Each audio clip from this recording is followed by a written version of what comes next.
밥은 분명히 줄였는데 혈당은 왜 그대로일까요? 나는 밥도 반 공기밖에 안 먹어요. 이렇게 말씀하시는 분들이 많습니다. 그런데 혈당이 높은 분들이 밥상에서 자주 놓치는 것이 하나 있습니다. 바로 밥이 아니라 밥을 자꾸 더 먹게 만드는 반찬의 양념입니다. 겉으로는 평범한 집 반찬처럼 보여도 달고 짭짤한 양념이 숨어 있으면 혈당 관리에 부담이 될 수 있습니다. 안녕하세요. 다시 봄이 오다입니다. 오늘은 혈당이 높은 분들이 밥상에서 자주 놓치기 쉬운 반찬들, 즉 밥은 줄였는데도 혈당이 걱정되는 분들이 꼭 확인해 보면 좋은 양념과 먹는 방식을 이해하시기 쉽게 정리해 드릴게요. 이 내용은 여러 건강 자료를 바탕으로 생활 속에서 참고하실 수 있도록 쉽게 풀어드리는 이야기입니다.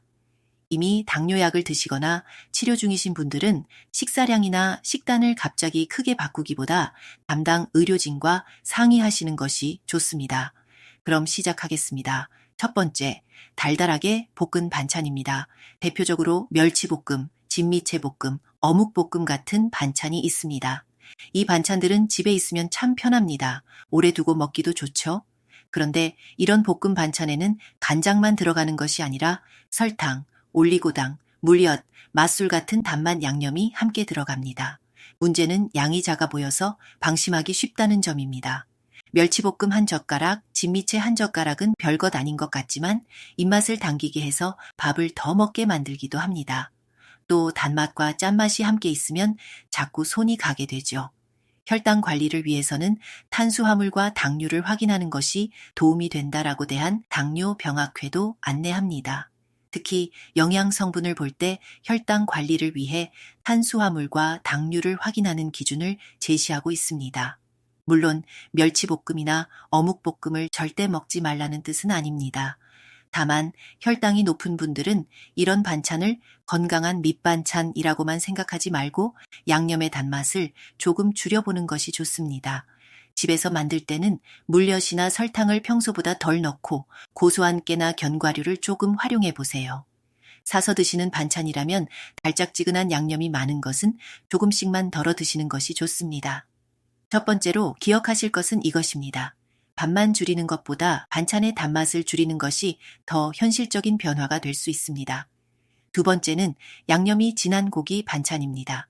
불고기, 제육볶음, 갈비찜, 닭조림 같은 음식들입니다. 고기는 단백질이라 괜찮다고 생각하기 쉽습니다. 맞습니다. 단백질 반찬은 식사 균형에 필요하죠. 하지만 문제는 고기 자체가 아니라 고기에 들어가는 양념입니다. 불고기, 제육볶음, 갈비찜이나 닭조림 등은 달고 짭짤한 양념이 깊게 배어 있습니다. 이런 음식은 맛이 강해서 밥을 더 부르게 만듭니다. 고기 반찬이니까 괜찮다 하고 먹었는데 양념 때문에 밥이 늘고 국물이나 양념까지 비벼 먹게 되는 경우도 있습니다.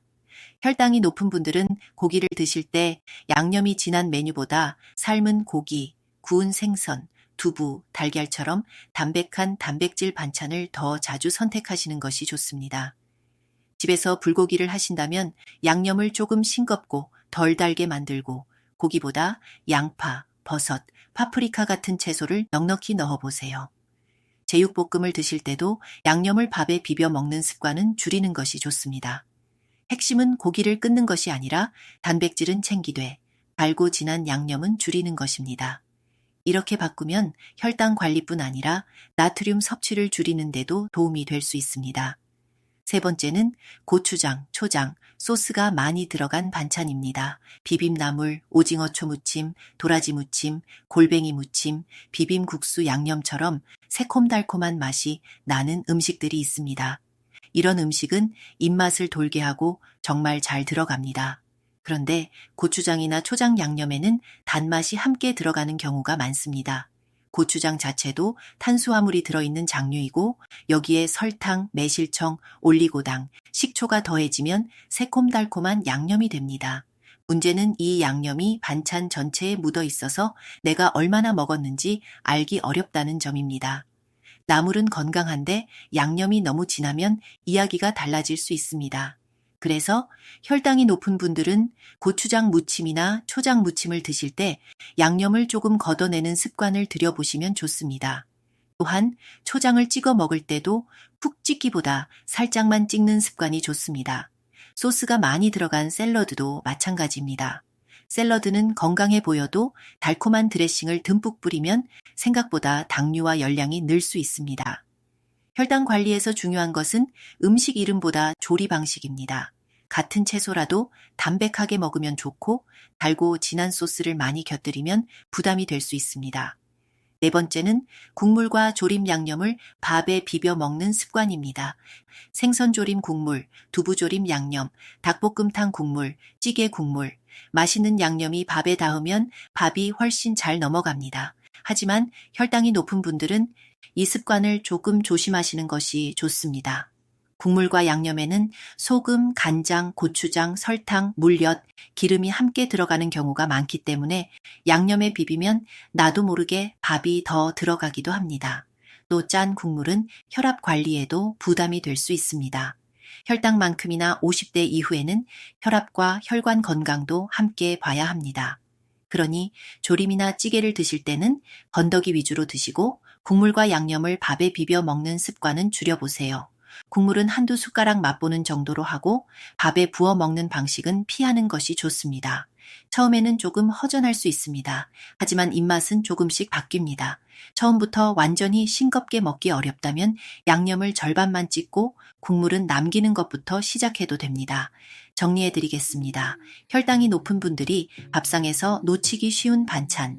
첫째, 닭의 볶은 반찬입니다. 멸치볶음, 진미채, 어묵볶음처럼 단맛 양념이 들어간 반찬은 양을 조절해보세요. 둘째, 양념이 진한 고기 반찬입니다. 불고기, 제육볶음, 갈비찜처럼 달고 짭짤한 양념이 많은 음식은 양념까지 많이 먹지 않도록 주의하시면 좋습니다. 셋째, 고추장, 초장 소스가 많은 반찬입니다. 나물이나 채소라도 양념이 진하면 단맛과 나트륨이 늘 수 있습니다. 넷째, 국물과 조림 양념을 밥에 비벼 먹는 습관입니다. 건더기 위주로 드시고 국물과 양념은 남기는 연습을 해보세요. 혈당 관리는 밥만 줄인다고 끝나는 일이 아닙니다. 매일 먹는 반찬의 양념, 소스, 국물, 조림장까지 조금씩 살펴보는 것이 중요합니다. 밥상은 매일 반복됩니다. 오늘 밥상에서 딱 하나만 바꿔보세요. 이 작은 습관이 매일 반복되면 몸에는 큰 차이가 될 수 있습니다. 오늘도 제 이야기를 끝까지 들어주셔서 감사합니다. 이 영상이 조금이라도 도움이 되셨다면 구독과 좋아요로 응원해주세요. 다음에도 꼭 필요한 이야기로 또 찾아올게요. 항상 건강하세요.